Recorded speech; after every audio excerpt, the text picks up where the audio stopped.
तीन जादुई गाय कुआं। सज्जनपुर गांव में सीता अपने पति शिव और अपनी बेटी किरण के साथ रहती थी। वो लोग काफी खुशहाल थे। ऐसे ही एक दिन सीता अपने पति और अपनी बेटी के साथ घूमने के लिए जा रही थी कि तभी उसके पति का कार एक्सीडेंट हो जाता है और जिस वजह से शिव की मृत्यु हो जाती है। बेचारी सीता और किरण अकेले पड़ जाते हैं। देखते ही देखते उन दोनों की आर्थिक स्थिति बहुत ही गंभीर हो जाती है। तभी वहां सरपंच आता है और उनसे बोलता है, सुन सीता, तेरे पति ने मुझसे कर्जा लिया था और वो चुका नहीं पाया। समय बीत चुका है। कल के कल ये घर मुझे खाली मिलना चाहिए, नहीं तो मैं तुम लोगों को धक्के मारकर निकाल दूंगा।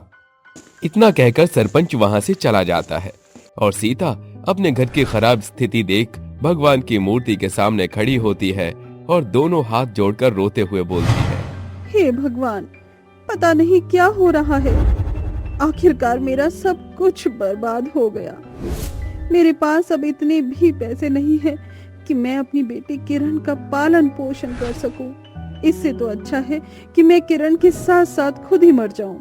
सीता बहुत ही भावुक हो जाती है और अपनी बेटी का हाथ पकड़कर उसको जंगल के रास्ते लेकर जाने लगती है। तभी उसको उस जंगल में एक आवाज आती है, बचाओ बचाओ, कोई मेरी मदद करो। माँ माँ, देखो कोई हमसे मदद मांग रहा है। हाँ किरण, किसी की आवाज तो आ रही है। चलो चलकर देखते हैं। सीता और किरण दोनों उस आवाज का पीछा करते हुए तीन कुएं के पास पहुंचती है। वहां पर एक खरगोश जाल में फंसा होता है कि तभी किरण उस खरगोश को उस जाल में से निकाल देती है। जैसे ही वो खरगोश उस जाल में से निकलता है कि तभी तेज रोशनी चमकती है और वहां एक परी आ जाती है और उससे बोलती है, तुमने मुझे खरगोश की शाप से मुक्त किया है और तुम दोनों बहुत ही भले और नेक इंसान लगते हो। बोलो, तुम्हें क्या चाहिए? हमें कुछ नहीं चाहिए, बस आप ठीक है ना? उसकी ये बात सुनकर परी उससे बोलती है, सीता, मैं जानती हूँ कि तुम्हें कोई परेशानी है। तुम मुझे अपनी परेशानी बताओ, मैं तुम्हारी परेशानियों का हल निकाल दूंगी। परी की ये बात सुन किरण अपनी माँ के दुख को छुपा नहीं पाती और परी के सामने सब कुछ बोल देती है। ये सब सुन परी उससे बोलती है, तुम्हारे पास इतनी परेशानी है, लेकिन तुम्हारे मन में कोई भी लालच नहीं है। ये सब देखकर मैं बहुत प्रसन्न हूँ और इसीलिए मैं तुम्हें एक राज की बात बताती हूँ। ये जो तुम तीन कुएं देख रही हो, ये कोई मामूली कुआं नहीं है, बल्कि तीन जादुई कुएं हैं। तुम इसका इस्तेमाल अच्छाई के लिए करना। यदि तुम इसका इस्तेमाल लालच में आकर करोगी तो इसका अंजाम बुरा होगा।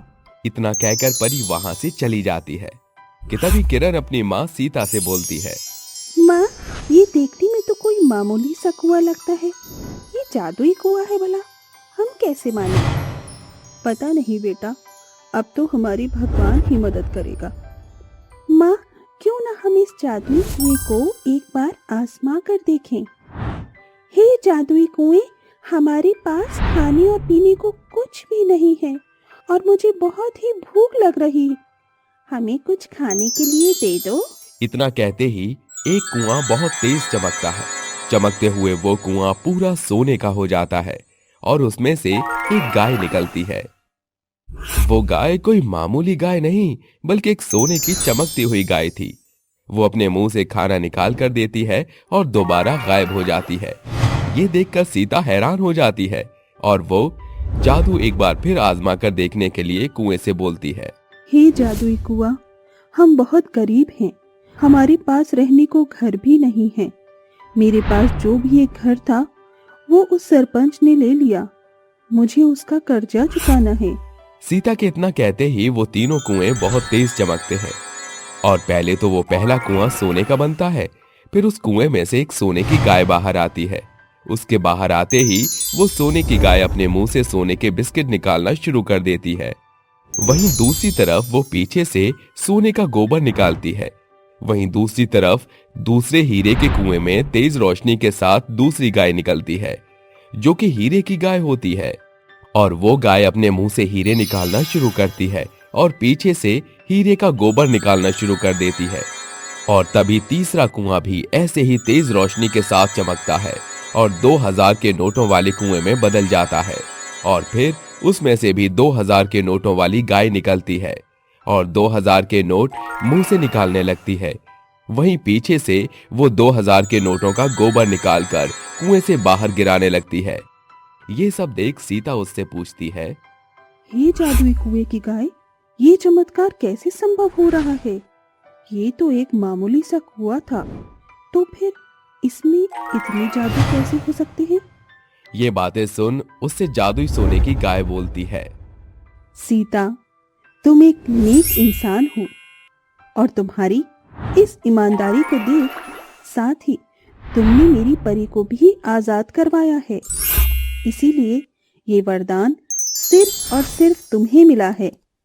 इसका उपयोग कभी गलत तरीके से मत करना। ये सब देख किरण और सीता की आंखों में आंसू आ जाते हैं। वो दोनों उस पैसे, सोने और हीरे को उठाकर सुनार के पास जाते हैं और हीरे सोने को बेच देते हैं और अपना घर सरपंच से छुड़वा लेते हैं। वहीं अब उनको किसी भी चीज की जरूरत होती तो वो उस जादुई कुएं के गाय से मांग लेते। धीरे धीरे करके वो बहुत अमीर हो गई। उनके अमीर होने की बात पूरे गांव में फैल जाती है। उनकी अमीरी के चर्चे पूरे गांव में चल रहे थे। उसकी अमीरी के चर्चे देख सरपंच सोचता है, ये इतनी अमीर हो रही है। कल तक तो इसके पास खाने के लिए पैसे नहीं थे, लेकिन आज देखो ये कितने अमीर हैं। कोई तो बात है, मुझे इसका पता लगाना पड़ेगा। इतना कहकर वो सीता और किरण का पीछा करना शुरू कर देता है कि तभी वो देखता है कि वो दोनों 3 पुराने कुएं के सामने खड़े होकर उससे अपनी इच्छा जाहिर कर रहे हैं और उसमें से 3 गाय निकलती हैं और उसको सोना, हीरा और पैसा देकर वापस उस कुएं के अंदर चली जाती हैं और वो कुआं मामूली कुआं बन जाता है। ये सब देख सरपंच के मन में लालच आ जाता है और जादुई कुएं से पैसे, हीरे लेने के लिए उस कुएं के पास जाता है।